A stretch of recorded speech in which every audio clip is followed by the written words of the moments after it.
সিলেটে এবার নির্বাচনের শেষ জনসভা করলেন জামায়াত আমির ডক্টর শফিকুর রহমান। এ বিষয়ে আরও জানাতে যোগ দিচ্ছেন সহকর্মী শামীম রেজা।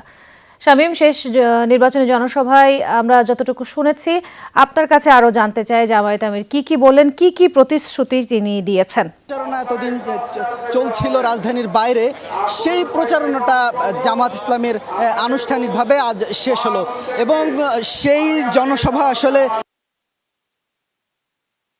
শেষ করলেন। আজ সকালেই হবিগঞ্জেই তিনি জনসভা শুরু করেন, এরপরেই তার নিজ উপজেলায় একটা সমাবেশ কুলাউড়াতে সভায় এসে অংশ নেন। তিনি মোটা দাগে আসলে দুর্নীতি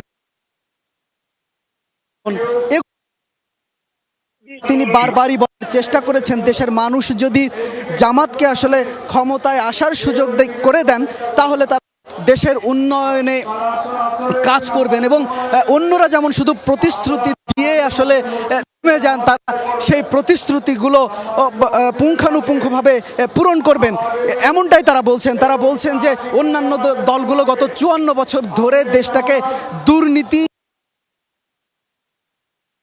দেশটাকে শাসন করেছে, ফ্যাসিবাদী শাসন ব্যবস্থা কায়েম করেছে এবং সেই ফ্যাসিবাদ এবং চাঁদাবাজ এবং দুর্নীতি এই সব থেকেই দেশকে মুক্ত করতে। শামীম, আপনাকে যুক্ত হওয়ার জন্য অনেক ধন্যবাদ। ডিটারজেন্ট বাদ দিন, ফ্লোর মুছতে লাইজল নিন। লাইজল ডিটারজেন্ট থেকে 10 গুণ বেশি পরিষ্কার করে চিটচিটে ভাব দূর করে। ঘর হয় কমপ্লিট ক্লিন। Lysol clean.